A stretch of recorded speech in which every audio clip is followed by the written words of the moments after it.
Starting off with my top 25.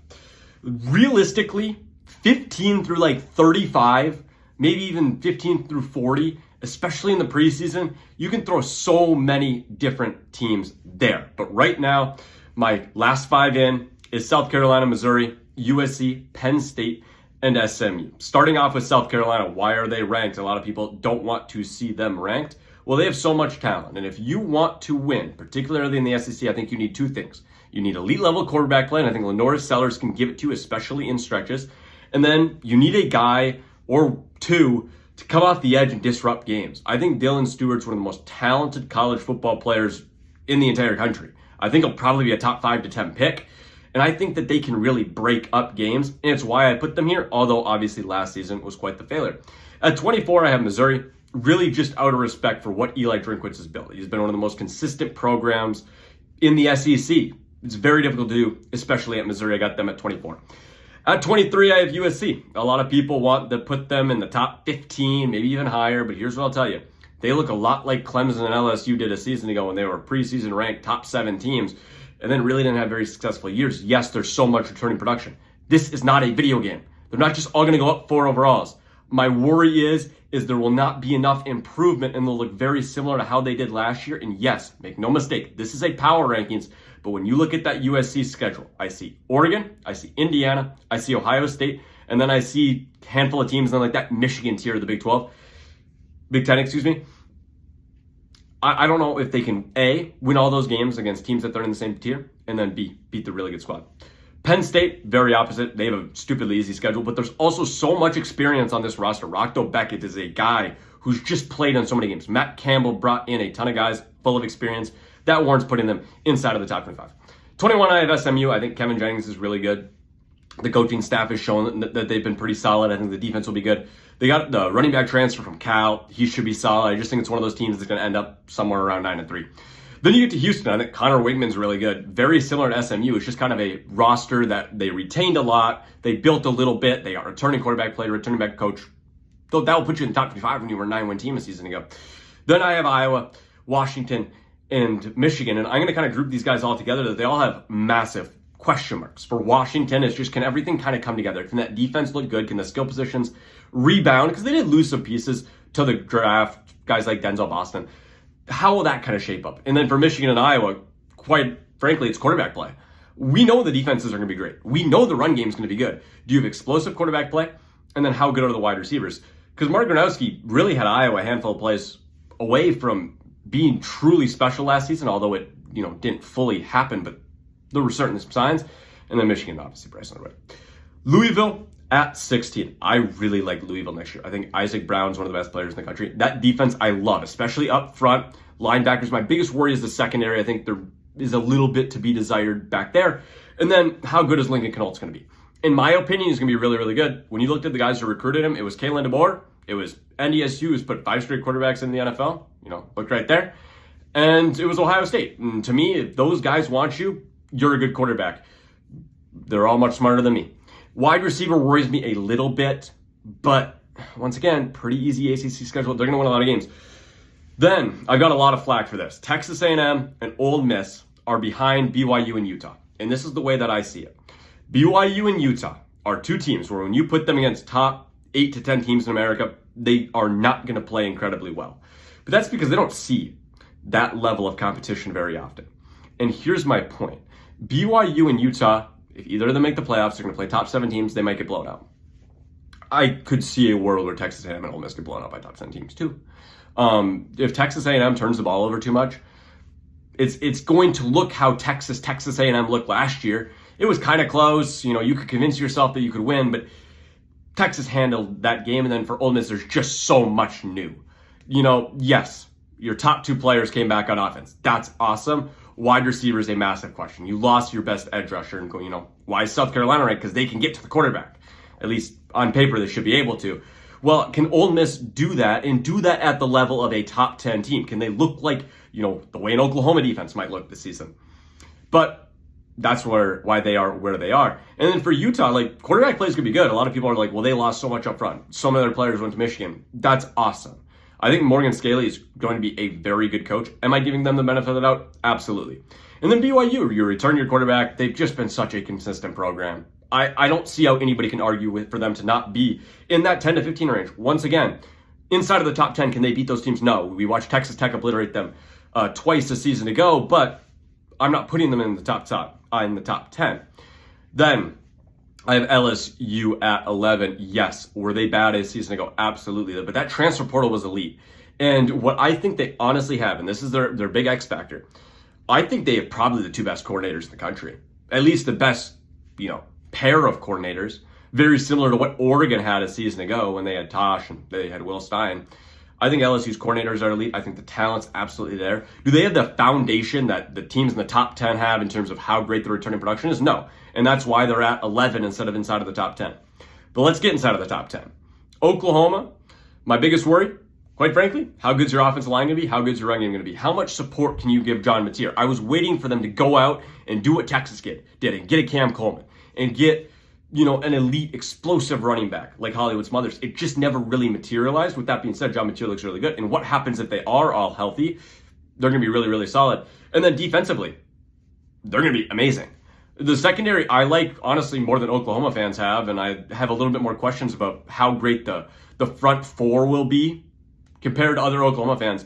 But here's my big question about Oklahoma. Do you have the best defense in America like you had a year ago? Or are you somewhere around 10? In terms of how great your defense is, because that's going to be absolutely massive. And it's going to be a very similar conversation that we have with Miami here in 1 second, but we'll get to Texas Tech. Quarterback plays, massive question. The quarterback was not good a season ago. I don't know how great Will Hammond is going to be, but my point is everything around them was so solid that they walked through the Big 12 and played a very competitive game against Oregon. They scored a couple of late touchdowns. They scored a late touchdown. Oregon did that, made that game look ugly. It was more competitive than people remember it being. I think Texas Tech can be really solid. I still think they're pretty much by far the best team in the Big 12. Then I have Alabama at 8. That defense is going to be incredible, and I trust Kalen DeBoer because there are so many questions on that offense. Who's going to be quarterback? Can you run the ball? I look at that wide receiver room and I go, well, what happens if Ryan Williams is not good? Horton's gone. Who's going to step up? And there's some really, really talented guys, but they don't have a ton of production. What's that going to end up looking like? I don't know right now. Honest to God, it worries me a little bit. But I'm going to give Kalen DeBoer the benefit of the doubt. He's earned that when he went to a national championship game at Washington, when he beat Oklahoma a year ago in the playoffs, and it's Alabama. Moving into my top 7, these are my teams that I think can win a national championship. I think everybody outside of the top 7, sure, you have a chance if you're Alabama, Oklahoma, LSU, maybe even Texas Tech, but I think that chance is sub 2%. Inside of the top 10, or top 7, I think it's somewhere around 10 plus. Starting off with Miami. Yes, your return production is amazing. You have Malachi Tony come back, probably the best backfield in the country. Yes, the defense brought in a bunch of good pieces like Damon Wilson.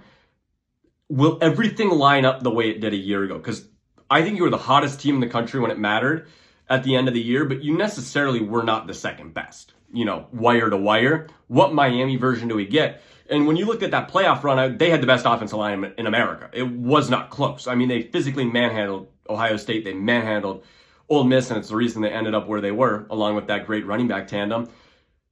What happens if their offensive line, a lot like Oklahoma's defense, is 10th instead of 1st? What changes? Do you lose a close game against Notre Dame? Does Virginia Tech keep it close? Things like that. It just worries me a little bit. Then I have Ohio State at 6. Revisionist history from a year ago is in Delulu land for Ohio State right now. And people are telling me that they have the best offense in America. Guys, they scored 38 points in the 3 biggest games in the playoffs. Or not in the playoffs in the Big Ten title game against Texas. They were not sensational. And you lose 4 to your 5 best defensive players. I think there's a lot left to be desired in terms of returning production. Yes, Jeremiah Smith's the best player in America. Julian Sain looks scared in the big moments. And if your offensive line is not good enough to protect him, he will continue to look small and look scared. With that being said, you do have Julian Sain, who was a 5-star. You do have Jeremiah Smith, who was a 5-star. The defense just brings in talent every single year and just turns out good player after good player. So I'm not absolutely by any means ready to write them off, but I just think there are some very valid questions. Then I have Notre Dame. Notre Dame has to replace the running back room, but CJ Clark is coming back. The offensive line started 3 freshmen a season ago. That's probably one of the best units in the country. And then you look defensively, I don't think anybody's poking much holes at that Notre Dame defense. They can get to the passer with the best of them. Although, like, I'd like to see guys like Bryce Young, like maybe come out a little bit more, look a little more like a Lenore Sellers, look more like a Colin Simmons, but like they're going to be really, really good. And then my X factor, can Notre Dame win a national championship? Can they throw the ball down the field effectively? We don't know yet. It's been the Achilles heel of Notre Dame for some time. I have Indiana at 4. People want to put them 1, 2, 3. I got absolutely no problem with it. They won a national championship. But what I will tell you, there are a lot of questions, especially at quarterback. I think Josh Hoover will be solid. He's not Fernando Mendoza. The wide receiver room should be pretty good. You're returning your 2 coordinators who, if it's not, LSU with 2 of the best in the country, I sure think Indiana has a say in that. You return so much now on defense with the latest NCAA eligibility, changes. And, oh yeah, Brian Haynes is still there. He's great. I got him at 4. They could win a national championship. I won't be shocked at all. At 3, I have Kirby Smart and the Georgia Bulldogs. I think the run game's elite. I think the offensive line's elite. I think the defense is elite. I think Gunnar Stockton showed a year ago that he almost outdueled Trinidad Chambliss in that game. People forget, he was making play after play. He was taking hit after hit. He was willing them to the win. Well, how great's your wide receiver room going to be? That's the story. You return 8 guys. And then Kirby Smart did it a year ago in the playoffs, and it was very uncharacteristic of him. Don't outcoach yourself, brother. You're elite. You're elite. You've won 2 national titles. Play it simple. Don't outcoach yourself. I think Georgia could be right back with an opportunity to win the national title. At 2, I have Texas.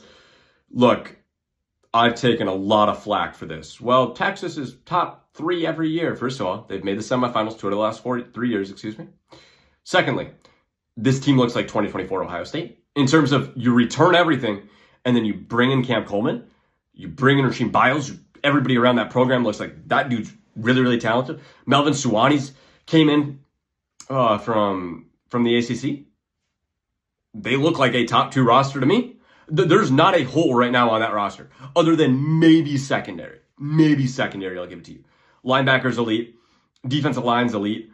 Offensive line at least looks elite on paper. Running back room, Hollywood Smothers is a dog. Brown is a dog. Arch Manning looked like he was coming into his own at the end of the year. I got Texas at 2. And then at number 1, I have the Oregon Ducks. You can say what you will about, well, they lost their 2 coordinators. Dan Lanning hasn't won the big game yet. And the key word is yet. But with how much they return. They were so injury prone a year ago, especially at the wide receiver position. What happens if that room's healthy? What happens if the running backs stay healthy? What happens if they can run the ball? They have great fundamentals. And then I don't think anybody's going to sit here and tell you that secondary is not good. You got Finney, you got Parrish. The defensive line's arguably one of the best in the country. I'm in love with what Oregon could look like in 2026. Now, we have to see it on the field. The regular season's not all that difficult. You pretty much just have that Ohio State game in terms of, national title contenders that you're going to play. But, to me, you look really, really, really good. But this is my top 25. Let me know in the comments exactly what you think of it. If you made it this far, I hope you enjoyed the video. Consider watching a full episode. Follow all my social medias that are below me because we cover this sport year round and we cover this sport top to bottom.